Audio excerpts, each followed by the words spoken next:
Hi guys, it's me, Plumman from Alpha Beta IR Analytics.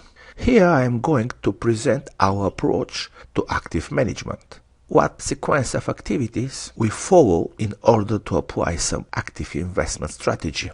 We are going to explain step by step the active investment process in the way how we understand and apply it. This is the whole structure of active investment process. Let's start with this element here, information. This is a preliminary stage. Here we have to prepare the information for the next step of active management. Actually, active management is based on our belief that we know, or at least we think we know, the future residual return of some group of stock, that is alpha. This means that we believe we have information on which we can make active investment decisions.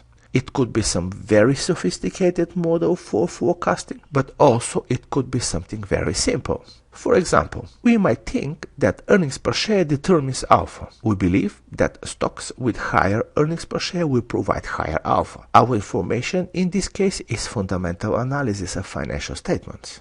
We may apply complicated instruments of technical analysis. According to these instruments like moving average, MACD, Bollinger Bands, price accelerators, pivot points, etc., we can make our decisions.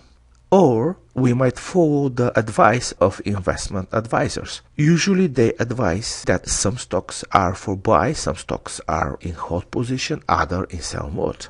Or we have listened to a report from our investment consultant that some stocks will outperform the market, other will perform as the market, and the third group will underperform. Our information in this case is investment consultant advice. Based on this information, we can start first step in active management, scoring. Here we have to list the stock from the bench we work with and to give them a score. Of course, it is not as simple as it sounds, but more or less here we specify which stocks we favor and which disfavor.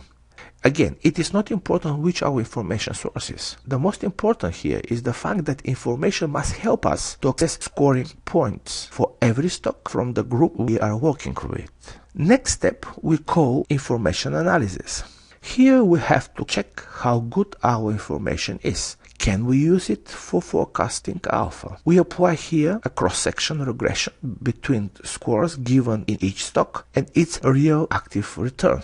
Of course, we will use different sources of information because every source possibly can form different active investment strategy. Therefore, we apply different cross-section regression model for each source of information.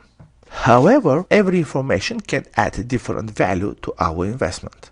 In this step of active management, we test each source of information if it adds value to the investors. We can do this by finding so-called information coefficient, IC, for each source and stability of it, time series standard deviation of IC.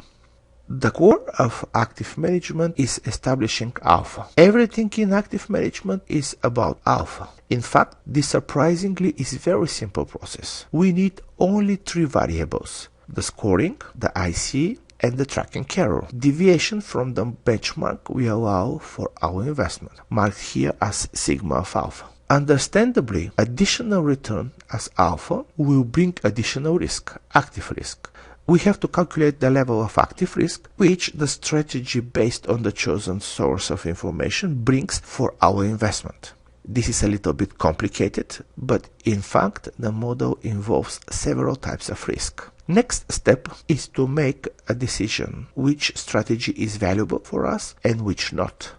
We will implement only those strategies which gives us maximum additional return, alpha, per unit additional risk, active risk. That means that we have to maximize our so-called information ratio. Be careful, this is different from IC.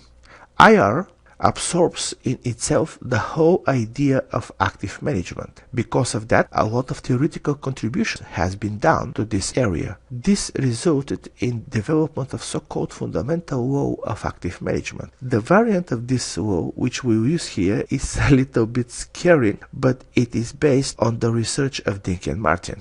If you prefer other form of fundamental law, you can use it.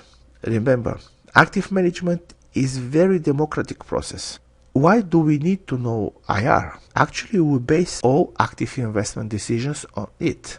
If we are satisfied with the level of IR of the testing strategy, we may decide to go further with our investment. But if we are not satisfied, we have to find other source of information on which to base our active investing. After one or other strategy, remember each is based on different source of information, is approved by IR, it is time to decide which stock, what weight we'll have in our portfolio. Of course, we want to maximize the alpha, but with minimum additional active risk. This optimization process has several complications, but more or less replicate modern portfolio theory with some specifics. Successful active management process finishes with a portfolio in which we can invest. That is our approach to active investment process. It is simple, variational, and can be adapted to the level of understandings and beliefs which the investors have. Hope you also enjoyed that unique and exciting approach for investing.